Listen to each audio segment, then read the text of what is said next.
Hello दोस्तों, बात करते हैं उत्तराखंड की प्राथमिक शिक्षा भर्ती। तो आपको पता है कि यहाँ पर 7 तारीख से आपकी लिस्ट आनी शुरू हो जाएंगी, जिसका भी यह काउंसलिंग होनी होगी, उसका नाम हम सब कुछ आपको देखने को मिल जाएगा। विभाग ने स्पेशली जो ऑफिशियल लेटर जारी करा है आपको ठीक 14 तारीख को जो है नियुक्ति पत्र देने वाले हैं।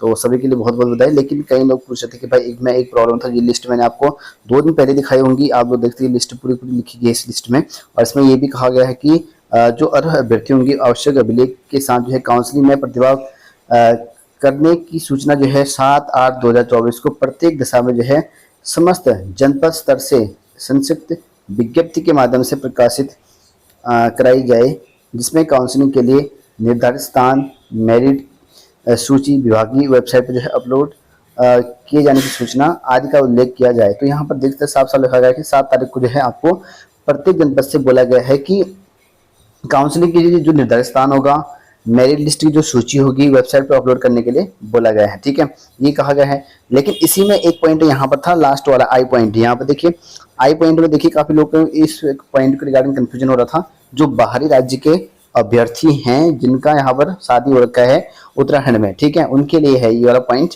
बाकियों के लिए नहीं है। ये पॉइंट अलग से लिखा गया है, आप देखते हैं पूरा पूरा। और इसमें आपको मैं थोड़ा सा बता दूं, कई लोग कमेंट कर रहे थे भाई ये थोड़ा आपने थोड़ा गलत बता रखा है, ऐसा बोल रहे थे। तो मैं आपको कंफर्म कर दूं, मैंने बिल्कुल सही बताया था। और आप लोग खुद ही पढ़ लीजिएगा इसको, जो भी आपके हिंदी के टीचर होंगे उनको ये थोड़ा समझ में अच्छे से आएगा। इसमें कहा गया है कि उत्तराखंड राज्य से बाहर अन्य राज्य से संबंधित अभ्यर्थी उनके लिए है, ठीक है, जिनका विवाह उत्तराखंड राज्य में हुआ हो, के द्वारा उत्तराखंड राज्य में विवाह होने से संबंधित विवाह प्रमाण पत्र, शपथ पत्र, प्रमाण पत्र का जो शपथ पत्र लाना पड़ेगा आपको।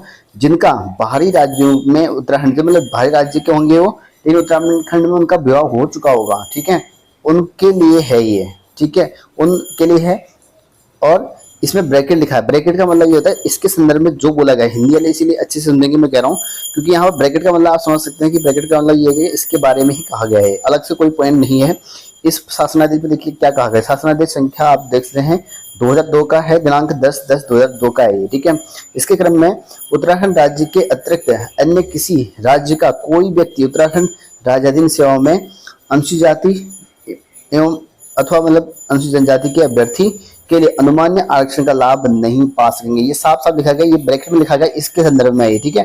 तो इसमें एक आ गया कि जो बाहरी राज्य के होंगे उनके लिए कहा है सिर्फ, ठीक है, वो लोग जिनका अनुसूचित जाति जनजाति वाले होंगे वो आरक्षण का लाभ नहीं ले पाएंगे अन्य राज्यों के, ये साफ साफ लिखा गया है। कल इसी पर भी एक कमेंट आया था, मैंने भी 2-3 कमेंट किए थे उस अभ्यर्थी को, फिर भी कह रहे थे कि भाई एक बार जांच कर ले, चेक कर ले। मैं कह रहा था भाई मैंने सही पढ़ रखा है, मैंने सही देखा है। तो वो कह रहे थे कि भाई ऑफिशियल है भाई, मैंने कहा था उनको, तो वो नहीं मान रहे थे। तो इसीलिए थोड़ा सा मैं क्लियर करने के लिए बता रहा है। तो हिंदी वाला टीचर आप समझ सकते हैं, क्योंकि हिंदी वाला टीचर को पता होगा कि ब्रैकेट का मतलब क्या होता है, कि इसी के संदर्भ में बात करी गई है। कोई अगर ये अलग से पॉइंट होता ना, पॉइंट आई के बाद नीचे वाला जो भी होता है अलग से पॉइंट होता, तभी उत्तराखंड के अलग संदर्भ में किया जाता है। लेकिन ये सिर्फ उनके लिए है जो यहाँ पर उत्तराखंड के बाहर के कैंडिडेट हैं, जो शादी करके जो उत्तराखंड में आ रखे हैं, उन कैंडिडेट के लिए बताया गया है कि यहाँ पर जो अनुसूचित जाति जनजाति होंगे उनको आरक्षण का लाभ बिल्कुल नहीं मिलेगा, यानी कि वो जनरल में आएंगे। सिंपल सी बात है। अब अनुसूचित SC/ST में नहीं रखा जाएगा, सिंपल सी बात, कहाँ रखा जाएगा उनको, जनरल में रखा जाएगा, सिंपल सी बात है, ठीक है। तो वो दावा नहीं कर सकते भाई हम, अगर, क्योंकि मैं आपको एक चीज बता दूं कि पिछली बार भी ये देखने को मिला था, पिछली बार भी, ठीक है। अगर जब लिस्ट आएगी ना 7 तारीख को मान लो, तो कई लोग बोलेंगे यार मेरे नंबर ज्यादा थे, दूसरे का नंबर कम थे, मेरा सिलेक्शन हुआ उसका नहीं हुआ। ये आपको देखने को मिलेगा, क्योंकि नियमावली आप अच्छे से नहीं पढ़ा है आपने, ठीक है।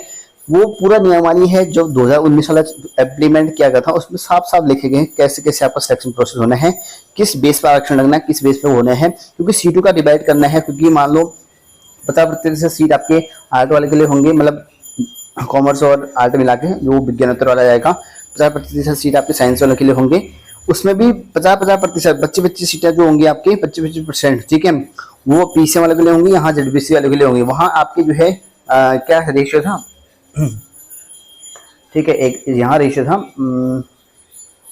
ठीक है, ये यहाँ रेशियो में भूल गया हूँ इस वाले का। इसमें एक हिंदी के लिए रेशियो अलग था, हाँ शायद 15-15 होगा मेरे ख्याल से, 15 रेशियो था मेरे ख्याल से, 15 इंग्लिश वाले के लिए था, 10 आपके लिए अन्य वालों के लिए था मेरे ख्याल से। ये रेशियो है वहाँ पे साफ साफ लिखा गया है।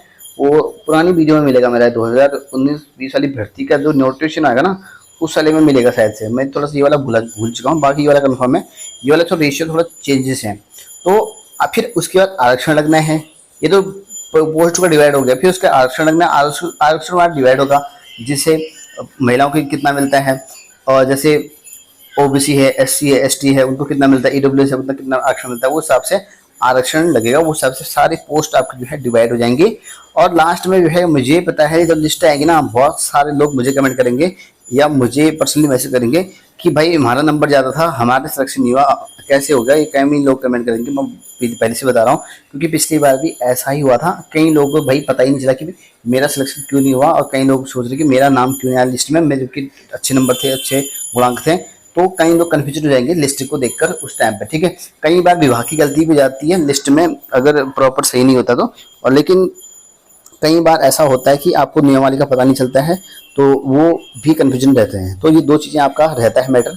और ये जो आरक्षण के रिगार्डिंग मैंने बताया है ना, वो उत्तराखंड के बाहरी अभ्यर्थी जो उत्तराखंड में सिर्फ शादी करके आए हुए हैं उनके लिए आरक्षण अनुमान्य नहीं किया जाएगा, ये साफ साफ लिखा गया। आप इसको भी पढ़ सकते हैं, जो भी हिंदी के टीचर होंगे उनसे और अच्छे से समझ पाएंगे, ठीक है। बाकी तो मैं समझा दिया है आपको अपने हिसाब से, और बाकी आप समझ लीजिए।